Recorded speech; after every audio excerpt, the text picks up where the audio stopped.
Doctor Sudhanshu Trivedi, Congress और समूचा विपक्ष कह रहा है कि अंबेडकर पर आप फंस गए थे, इसलिए ये डाइवल्स टैक्टिक्स बीजेपी ने अपनाई है। देखिए, पहली बात तो ये कि भारत 75 वर्ष अपने संविधान निर्माण के पूरे करने जा रहा है। हमने 26 नवंबर को पूर्ण किए। ये एक ऐतिहासिक क्षण था। अब इस पे जो अपेक्षा थी कि ऐतिहासिक गरिमापूर्ण आचरण और गरिमापूर्ण डिबेट होगी, परंतु अफसोस समस्या क्या आ गई है कि 2024 के चुनाव के बाद ये तथाकथित इंडी गठबंधन में एक प्रतिस्पर्धा हो गई है दलों में। सबको लगता है कि अब कौन मौका पाके दूसरे से बड़ा अपने को साबित कर दे। पहले राहुल गांधी जी ने ऐसा शो किया कि जैसे अब वही सब कुछ हो गए हैं 99 सीटें पाने के बाद, कि जमीन से आसमां तक मैं ही मैं हूं, दूसरा कोई नहीं। फिर देखिए क्या हुआ कि जैसे ही हरियाणा में कांग्रेस की हार हुई तो अखिलेश जी ने तुरंत सीटें घोषित कर दी उत्तर प्रदेश में, और एक भी सीट नहीं दी।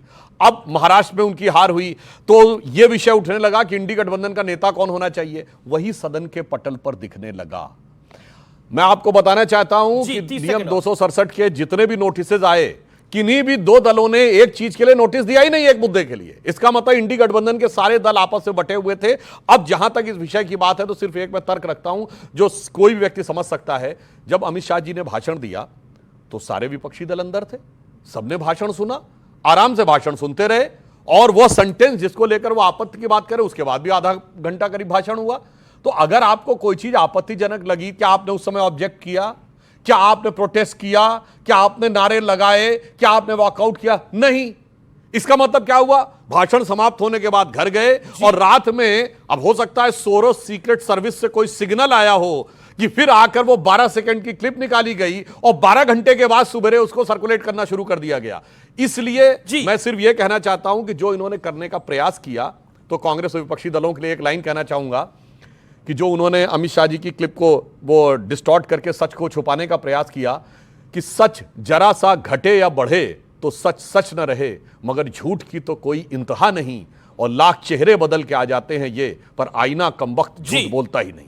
जी, मैं रुक करता हूं आपका जेएमएम की मेंबर ऑफ पार्लियामेंट का महुआ माजी, आप सदन में मौजूद थी जब गृह मंत्री उस समय भाषण दे रहे थे।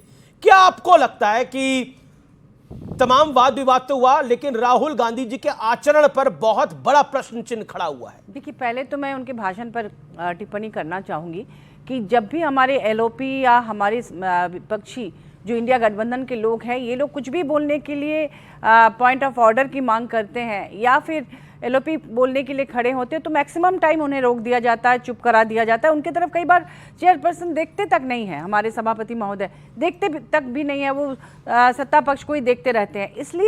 इसलिए हो सकता है कि उस समय किसी ने विरोध नहीं किया कि सुन लेते हैं कि अंत तक वो क्या बोलते हैं जी। और जहां तक बाबा साहब अम्बेडकर के अपमान की बात है, तो ये कहते जरूर है कि हम बाबा साहब का सम्मान करते हैं, 75वां संविधान दिवस मना रहे हैं, लेकिन उनके द्वारा जो भी मानक स्थापित किए गए या संविधान में जो बातें, यूनिटी इंटीग्रिटी की बातें जो बच्चे भी पढ़ते हैं, उस पर अमल कहाँ कर रही है भाजपा?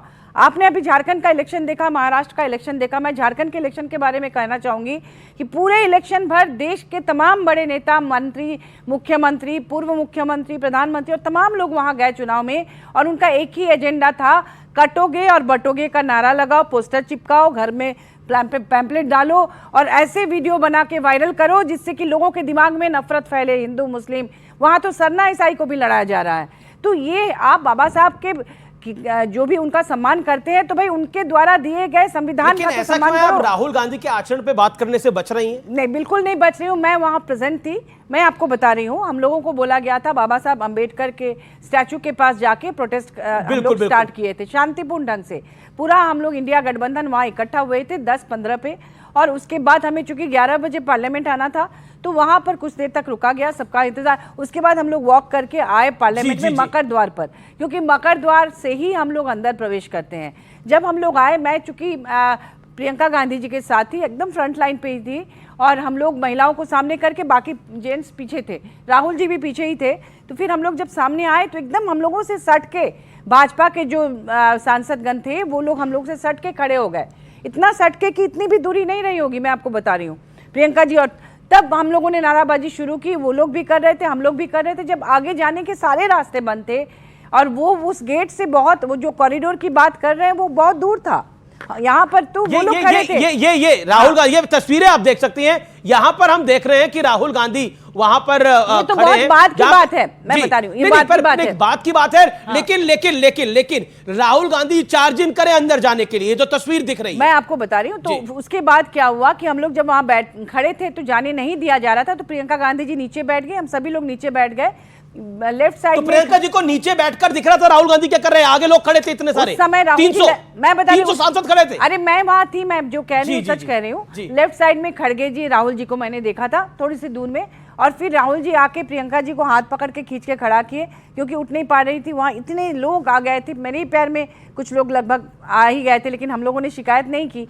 उसके बाद हम लोग खड़े होकर आगे बढ़े, उसके बाद उधर से राहुल गांधी जी गए होंगे उनको उठाने के बाद, और वो गए होंगे, आप कह रहे हैं राहुल गांधी वहां गए होंगे। मैंने उनको हाथ पर नहीं जाते हुए नहीं देखा, क्योंकि भीड़ इतनी थी सामने में। पर वहां पर दिख तो रहे हैं ना, वो यहाँ कैमरे पे दिख रहा है, लेकिन उस वक्त कैमरे पे दिख रहा है तो गए होंगे। ओके सुधांशु, लेकिन मैं बता रही हूँ, मैं अब लंबा टाइम हो गया, लंबा टाइम हो गया सुधांशु, 40 सेकंड। संक्षेप में कहते हैं, देखिए सच जो होता है वो कैसे उभर के सामने आ जाता है। अभी महुआ जी ने क्या कहा, उन्होंने कहा कि हम लोग बैठे थे और हम लोग, चूंकि उन्हें लगता है कि उनकी बात सुनी नहीं जाती है, इसलिए हमने आपत्ति दर्ज नहीं की, कि इसलिए बाद में आपत्ति दर्ज की। इससे बहुत साफ हो गया कि विपक्ष के बैठे किसी भी नेता को कोई आपत्ति उसमें नहीं थी, क्योंकि पूरा भाषण आप सुने, और अगले दिन प्रधानमंत्री जी ने 2 मिनट 33 सेकंड का पूरा वीडियो जो ट्वीट किया है, उससे संदर्भ और प्रसंग पूरा साफ हो जाता है। तो आप इसको अब इसका मतलब ये हो गया, कहा था बाबा साहब अम्बेडकर का नाम इतना बार लिए हैं कि भगवान भी आपको मिल जाते हैं। मैं वही तो बात करना, चलिए भगवान, अगर आप बाबा साहब को भगवान मानते हैं तो भगवान से लड़ने वाला कौन होता है? बहुत लोग मानते हैं, ठीक है।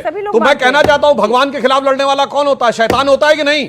तो कौन लड़ा था बाबा साहब के खिलाफ चुनाव? बोलो भाई। नेहरू गए थे ना प्रचार करने के लिए। अब यहाँ पर मामला एकदम रिवर्स हो जाता है। और मैं महुआ जी से आज सुनिए, आज जयराम रमेश जी ने मीडिया को एक लेटर दिया है, इसी संदर्भ में विपक्ष बाबा साहब अम्बेडकर को भगवान का दर्जा दे रहा है और भगवान मान रहा है। एक बात बताइए, पंडित नेहरू ने तो भगवान के खिलाफ प्रचार करा, इसका मतलब नहीं, मैं पंडित नेहरू भगवान के खिलाफ चुनाव हरवाने चले गए। मेरी बात सुन लीजिए। जी आज जयराम रमेश जी ने एक लेटर मीडिया को दिया है अभी पार्लियामेंट के बाद, और उस लेटर में बाबा साहब अम्बेडकर ने, ये कमलाकांत चित्रे सिद्धार्थ कॉलेज के प्रिंसिपल थे उस समय मुंबई के, उनको लिखा था कि सावरकर और डांगे ने षड्यंत्र के तहत उनको हराया है। मैडम आप देख लीजिए, ऐसा मैंने मीडिया वालों ने कहा। पढ़ लीजिएगा, बाबा साहब अम्बेडकर जब चुनाव लड़ रहे कहीं नहीं लिखा तो दत्तोपंथ डांगे का नाम लिखा है, सावरकर का कहीं नहीं लिखा। तो संघ के थे, जो संघ के थे, यानी संघ साथ था और पंडित नेहरू विरोध में थे। चुनाव में तो बाप बेटा भी एक दूसरे के खिलाफ कर रहे हैं। अब देखो, चुनाव में बाप बेटा भी एक साथ में लड़ते हैं तो एक दूसरे के खिलाफ। हाँ, मैं बता रहा हूं। अब आपने जो बात कही, जो बाबा साहब ने कहीं पर भी, हाँ डांगे ने बिल्कुल किया था, श्रीपाद अमृत डांगे ने पूरा षड्यंत्र रचा था। कम्युनिस्ट पार्टी के नेता थे, क्योंकि उनको लगता था कि वो उस वर्ग का नेतृत्व करना चाहते। मगर मैं सिर्फ उदाहरण देना चाहता हूं, नेहरू जी ने क्या लिखा है, और ये हम लोगों ने पार्लियामेंट में भी बोला था। 3 जनवरी 1952 को बाबा साहब का चुनाव हुआ। 16 जनवरी 1952 को जवाहरलाल नेहरू एडविना माउंटबेटन को लेटर लिखते हैं लखनऊ से, और इसका सोर्स है complete works of Jawaharlal Nehru series 2 volume 17 page number 35 से 37। उसमें क्या लिखते हैं कि our success in the Bombay city and Bombay province has been much more than expected. हमें खुशी है कि बॉम्बे प्रोविंस यानी आज का महाराष्ट्र और गुजरात, इसमें बड़ी अच्छी सफलता मिली। और आगे लिखते हैं Ambedkar has been dropped out, Ambedkar हार गए हैं, इस बात की खुशी है। और आगे उसी लेटर में क्या लिखते हैं कि सोशलिस्ट पार्टी है join hands with Ambedkar party, so they lost their repute, यानी जो अंबेडकर जी की पार्टी से जिस पार्टी ने हाथ मिला लिया उसकी तो प्रतिष्ठा गई। और आगे उन्होंने लिखा, ये नेहरू ने, बट अंबेडकर है join hand with Hindu communalist, यानी हिंदूवादियों के साथ मिल गए हैं। अब इसमें तो कोई किंतु परंतु ही नहीं है। और एक लाइन और कह दूं, महुआ जी ने जो कहा, ये बटेंगे तो कटेंगे, सबसे पहले बाबा साहब अंबेडकर ने लिखा है। आप मुस्लिम पॉलिटिक्स, संदर्भ बता रहा हूं।